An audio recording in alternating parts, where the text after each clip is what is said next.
Hi, I'm John, and this is a short overview of the Hive active heating system that I got installed about 18 months ago. A bit later, I'm going to go over the web dashboard and the iPhone app, and also some integrations with some other smart home devices such as Samsung SmartThings and Alexa. But first of all, I'm going to say a little bit about the general setup. Out of the box, what you get is a thermostat control. You use that like any other thermostat or programmable timer. You also get a hub, which you need to connect to a spare port on the back of your router, and that's used to connect it to the internet. And you get a receiver. The receiver connects directly into your heating system. Now for me, I've got a multi-zone system. That means mine connects into where my airing cupboard is, where I've got a couple of valves set up in there. For most people, it probably connects into the boiler. You can get versions which do hot water as well, but I have a combi boiler, so I didn't need that one. I'll just show you my two thermostat controls, these two. So I've got this one for upstairs, this one's for downstairs. You can change the outer rim. I've bought this black one just to go down, go with my furniture downstairs. I think they look quite stylish, quite shiny. If you click on the button in the middle, obviously that just brings up the current position. I think the heat's turned off at the moment.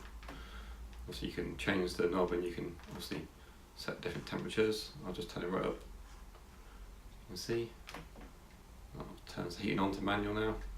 But you can obviously turn it on to manual, on off. You can put it on a new schedule there. I'm not sure you would actually set the schedule up on this machine. I'm not sure why you would. It's a lot easier to set the schedule on the internet. This is a quick look at the Hive web dashboard. At the login screen, obviously, so you can log in here. This is the main dashboard page. You can see your smart Hive devices here. I've just got the two thermostat controls. Hive also do bulbs and outlets and things like that, so if you have other Hive devices, I assume they would appear around there. Just going into one of my thermostats downstairs. See, in here you can see downstairs currently 19.5 degrees. Set to frost protection. Turn it on manually from here. This knocks it up to 21. Change the temperature. And down. So it goes heating now. Bring it down below temperature. You get the temperature reached. Turn it off. Put it on schedule, etc., etc. Normal controls. This is the where you set your time zones, your different days, what you want. Obviously I've got pretty basic setup here, just the same temperature, the same time zone every day, but you can be a little more elaborate. I think they by default they put these different time periods in, which are just set to frost protection all the way, but you click on one, you can obviously change that. Let's put that a bit warmer. So I can move the time zone as well, like that. Change this one. I think you get the picture, so that's pretty good. If you want to just copy that through, what you got to do is click on there and say copy Monday into Tuesday and Wednesday. That will save it. I won't save it because I don't want to change it, but you can see it's pretty good control. I'll just undo all. Also in here you can add actions. Now I don't use actions because I use SmartThings, Samsung SmartThings. But if Hive was your main hub, you might want to go in here and create different sort of routines you can set up with these things, such as what we've got here: turn your heating off when a window opens. Sounds pretty annoying, but you might want to do that. And they've got quite a lot of different actions by default. Not sure if you can update that at all. As I say, I use SmartThings, so I don't need to use it for that. I can control Hive from SmartThings. If you come down, you can see sort of a temperature history. Yeah, that's what it was like today. You've got times on the bottom here. So just so you can hover over it if it's showing me temperature downstairs throughout the day. As they got hotter in the evening when the heating came on. See different areas. That's what it was like last week. Let's go to last month. Pretty variable temperature last month, all over the place. And this year, nice hot summer. There you go. When I first got them, I put the two thermostats in the same position as my old manual thermostats. You can move them around, they are wireless. I've still got my bedroom one in the same position on the wall in my bedroom for the upstairs zone. For the downstairs zone though, what I've done is I've now moved the thermostat, and I usually keep it in the lounge. I found I get a lot better control over my heating by doing that. I've kept the wires in the wall for the old thermostats. You can just sort of cover them over.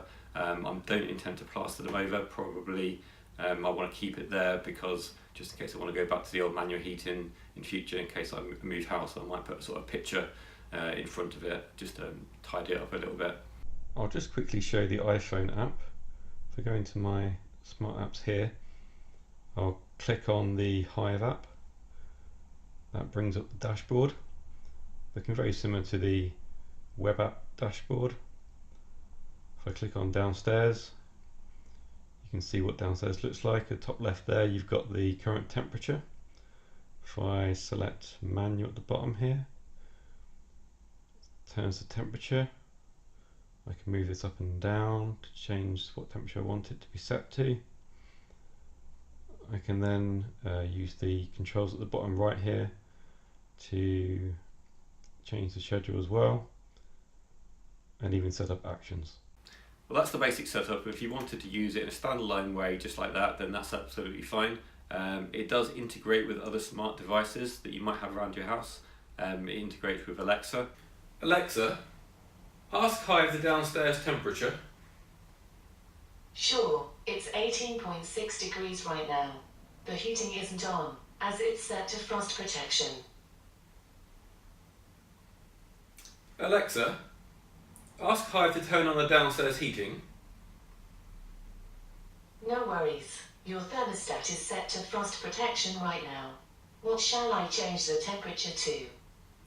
22. Yeah, okay.